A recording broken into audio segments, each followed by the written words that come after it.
طریقے سے ایک اور حدیث دیکھیں، صحیح مسلم کی ہے 2199 حدیث پاک، اور سنن ابن ماجہ میں 3515۔ یہ دو حدیثیں، یعنی دو کتابوں میں ایک حدیث نقل ہے۔ وہ کیا ہے؟ حضرت جابر رضی اللہ تعالیٰ عنہ بیان کرتے ہیں کہ رسول اللہ صلی اللہ علیہ وسلم نے ہمیں دم کرنے سے منع فرما دیا۔ اب یہ دیکھیں، جو بعض آپ کو یہ کہیں گے نا دم کرنا منع ہوتا ہے، بھئی یہ پھونک ووک نہیں مارو، شرک ہوتا ہے، دیکھو نبی کریم نے منع فرمایا۔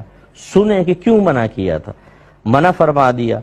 پھر عمر بن حزم کی آل کے لوگ رسول اللہ صلی اللہ علیہ وسلم کے پاس آئے اور عرض کیا، رسول اللہ ہمیں ایک دم آتا ہے جس سے ہم بچھو کے ڈنگ کا علاج کرتے ہیں، اور اب آپ نے دم کرنے سے منع فرما دیا ہے۔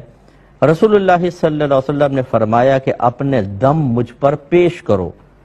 پھر آپ نے فرمایا کہ وہ پیش کیا ہوگا تو فرمایا اس میں کوئی حرج نہیں ہے، تم میں سے جو شخص اپنے بھائی کو نفع پہنچا سکتا ہو وہ اپنے بھائی کو نفع پہنچائے۔ اس حدیث نے فیصلہ کر دیا ہے۔ میں کاش میں کہتا ہوں کہ آپ جو یہ پوسٹیں بھیجتے ہیں نا، یوں ادھر کے بات سن کے یہاں بھیج دی یہاں بھیج دی، ان حدیثوں کو کریں نا آپ، کیوں نہیں کرتے ہیں؟ اس کی پوسٹ بنائیں، ان کو بھیجیں، عام کریں لوگوں کو۔ نبی کریم صلی اللہ علیہ وسلم نے جس دم سے منع فرمایا وہ دم تھے جو کلمات کفر و شرک پر مبتلا تھے، ان کو منع کر دیا۔ اس لیے سرکار نے فرمایا اپنے دم میرے سامنے پیش کرو، جو منتر پڑھتے ہو یا جو بھی کلمات۔ ایک بہن نے کویسچن کیا کہ ہمارے ایک بھائی دو بہنیں ہیں، دونوں بہنوں نے اپنے والدین کی زندگی میں کہہ دیا تھا کہ ہم وراثت میں سے حصہ نہیں لیں گے، پھر والدین کا انتقال ہو گیا، اب ایک بھائی حصہ لینا چاہتی ہے لیکن چونکہ اس نے پہلے معاف کر دیا تھا کہ ہم نہیں لیں گے تو شرم کی وجہ سے اب مطالبہ نہیں کر پا رہی، لیکن اس کے پاس کچھ ماں باپ کا مال رکھا ہوا ہے، تو کیا وہ ایسا کر سکتی ہے کہ اپنا حصہ اس مال میں سے نکال لے اور بھائی بہنوں کو نہ بتائے؟ اس طرح حصہ بھی حاصل ہو جائے گا اور اس کی شرم بھی رہ جائے گی۔ دیکھیں، پہلی بات تو یہ ہے کہ کوئی بھی وارث تقسیم سے قبل اپنا حصہ معاف نہیں کر سکتا، اگر وہ کر بھی دے گا تب بھی وراثت تقسیم کرنا لازم رہے گا، کیونکہ وراثت کی تقسیم یہ حق شرع ہے، یہ کسی وارث کا حق نہیں ہے کہ ہم تقسیم کریں گے نہیں کریں گے، یہ تو حق شرع ہے، یعنی شریعت نے لازم کیا تقسیم کرو۔ ہاں، تقسیم کرنے کے بعد جب آپ کا مال آپ کو مل جائے، اب اس کے آپ مالک ہیں، اب آپ کو اجازت ہے، آپ چاہیں تو اپنا حصہ کسی بھائی بہن کو دے دیں، اس کی اجازت ہو سکتی ہے۔ یہ ایک صلح کہلاتی ہے ایک چیز، کہ مثلا پراپرٹی ہے، 5-6 مکان ہیں، 4-5 دکانیں ہیں، سب بھائی بہن آپس میں صلح کر لیں گے، چلو وہ مکان تم لے لو، قیمت کا کوئی اعتبار نہ کریں کہ اس کا حصہ کتنا بنتا ہے، تو وہ مکان آپ لے لیں، وہ دکان آپ لے لیں، وہ میں لے لیتا ہوں، یہ مکان اس کو دے دیتے ہیں، سب راضی ہو جائیں، اس کو صلح کہتے ہیں، یہ بھی پاسبل ہے۔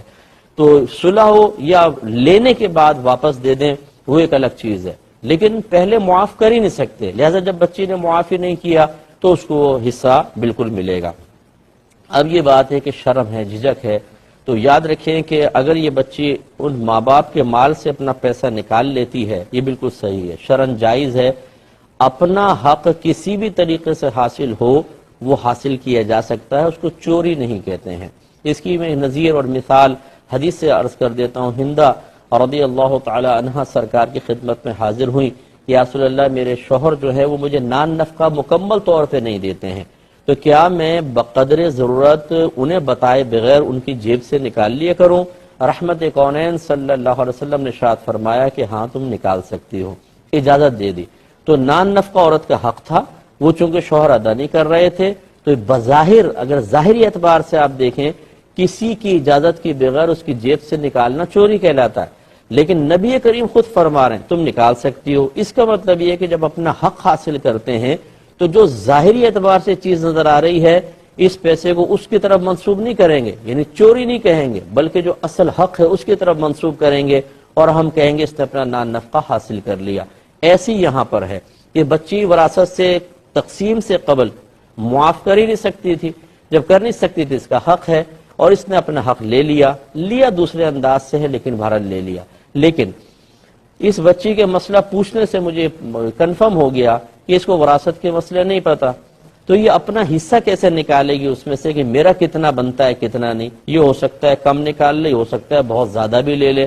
اس لیے ہمارا مشورہ یہ ہوگا کہ پہلے اس کی مالیت وغیرہ بتا کر کسی مفتی صاحب سے فتویٰ لیں، اپنا حصہ اس میں نکلوائیں، پھر اسی کے بقدر آپ لے سکتی ہیں. اگر آپ نے زیادہ لے لیا تو دوسرے کی وراثت کھانے والی بن جائیں گی اور گناہگار ہوں گی.